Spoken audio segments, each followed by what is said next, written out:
Hello guys, ഇന്നൊരു peplum model dress എങ്ങനെയാണ് തയ്ക്കുന്നതെന്ന് നോക്കാം. ഞാനിവിടെ ഇതാണ് ഞാൻ തയ്ച്ചതിന് ശേഷമുള്ള ടോപ്പിൻ്റെ ഫൈനൽ ലുക്ക്.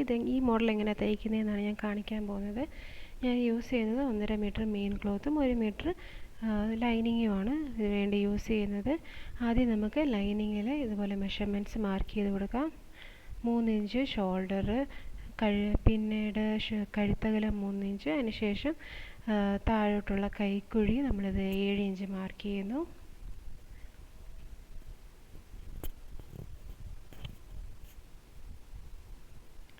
ഞാൻ മെയിൻ ടോപ്പിൻ്റെ ലെന്തിനേക്കാളിലും ഒരു 2-3 ഇഞ്ച് കുറച്ചാണ് ഞാൻ ഇതുപോലെ ലൈനിങ്ങിൽ എടുക്കുന്നത്.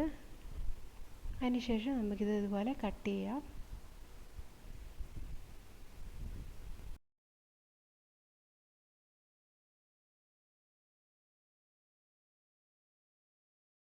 ഇനി നമുക്ക് മെയിൻ ക്ലോത്തിൽ മെഷർമെൻറ്റ്സ് മാർക്ക് ചെയ്യാം.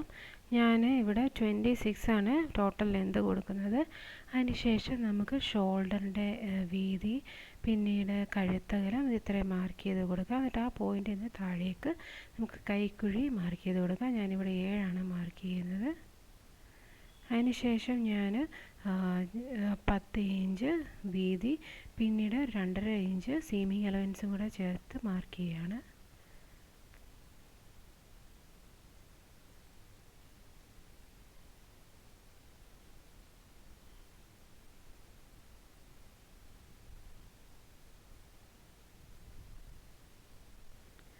ഇനി യോക്കിൻ്റെ പോർഷൻ ഞാൻ 15 ഇഞ്ച് ആണ് മാർക്ക് ചെയ്യുന്നത്. അതിന് ശേഷമാണ് നമ്മൾ ഫ്രില്ല് പോലെ കൊടുക്കാൻ പോകുന്നത്. നമുക്കിനി മെയിൻ ക്ലോത്ത് കട്ട് ചെയ്തെടുക്കാം.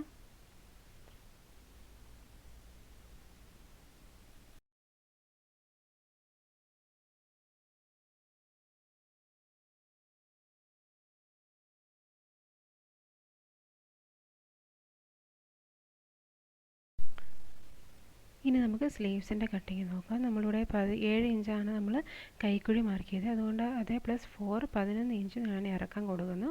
അതിനുശേഷം താഴെ നിന്ന് 2.5 ഇഞ്ച് മാറ്റി ഒരു പോയിൻ്റ് മാർക്ക് ചെയ്തിട്ട് അങ്ങോട്ട് നമ്മൾ കൈക്കുഴി ഇതുപോലെ ഷേപ്പ് ചെയ്ത് കൊടുക്കുന്നു. ഞാൻ കയ്യിൽ എലാസ്റ്റിക് കൊടുക്കുന്നതുകൊണ്ട് ഉള്ളത്ര വീതിയിലാണ് നമ്മളിതുപോലെ 1 ഇഞ്ച് മാത്രം മാറ്റി ഒരു ഷേപ്പിൽ നമ്മളിതുപോലെ കട്ട് ചെയ്തെടുക്കുന്നു. ഇനി ഇത്രയേ ഉള്ളൂ കട്ടിങ്. നമുക്കിതിൻ്റെ സ്റ്റിച്ചിങ് നോക്കാം. കഴുത്ത് ഞാൻ ഒരു വട്ടം പോലെ ഒരു ഷേപ്പ് വന്നിട്ട് പിന്നീട് ഒരു വിയും കൂടെ ചേർന്ന ഒരു ഷേപ്പാണ് ഞാൻ കൊടുക്കുന്നത്. അതിനുവേണ്ടി ഞാൻ 3 ഇഞ്ച് വീതിയിലും 3 ഇഞ്ച് ഇറക്കത്തിലും ഞാനിതുപോലെ ഒരു സ്ക്വയർ മാർക്ക് ചെയ്ത് കൊടുക്കുന്നു. എന്നിട്ട് അതിൻ്റെ അകത്ത് ഒരു വളച്ച് ഒരു സർക്കിൾ പോലെ ഞാൻ വരച്ചു കൊടുക്കുന്നു.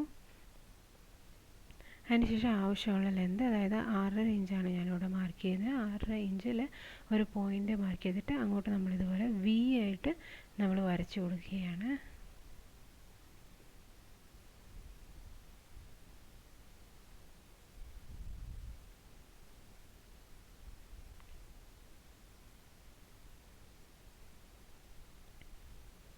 എന്നിട്ട് ഇത് നമുക്ക് കട്ട് ചെയ്തെടുക്കാം.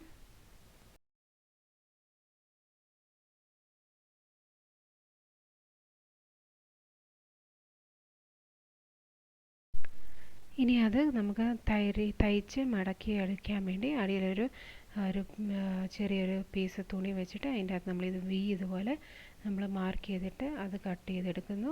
ഇനി നമുക്ക് മെയിൻ ക്ലോത്തും ലൈനിങ്ങും കൂടെ വെച്ചിട്ട് അതിൻ്റെ പുറത്ത് ഇത് വെച്ചിട്ട് നമുക്കിതുപോലെ തയ്ച്ച് മറിച്ചിട്ട് കൊടുക്കാം. ബാക്ക് സൈഡിൽ ഞാൻ ഒരു ഓപ്പണിങ് പോലെ കൊടുത്തിട്ട് ഒരു എലാസ്റ്റിക്കും ഒരു ബട്ടൺസും കൂടെയാണ് കൊടുക്കാൻ വേണ്ടി ഉദ്ദേശിക്കുന്നത്.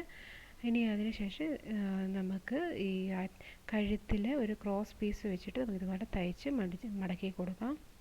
ഇനി ഫ്രില്ല് നമുക്കിതുപോലെ തയ്ച്ച് കൊടുക്കാം.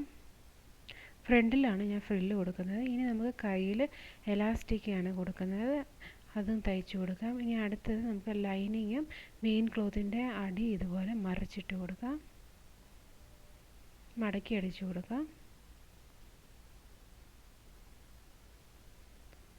അതിനുശേഷം ഷേപ്പ് ആക്കി നമുക്ക് കൊടുക്കാം. ടോപ്പ് ആവശ്യത്തിനുള്ള നീളം വണ്ണം എല്ലാം മാർക്ക് ചെയ്ത് നമുക്കിതുപോലെ ഷേപ്പ് അടിക്കാം. ഇതാണ് തയ്ച്ചതിന് ശേഷമുള്ള ലുക്ക്.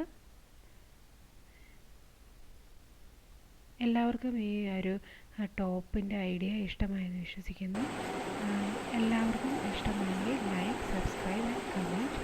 ഇതുപോലുള്ള വീഡിയോസ് ഇനിയും ആവശ്യമുണ്ടെങ്കിൽ കമൻറ്റിലൂടെ അറിയിക്കുക. Thanks for watching.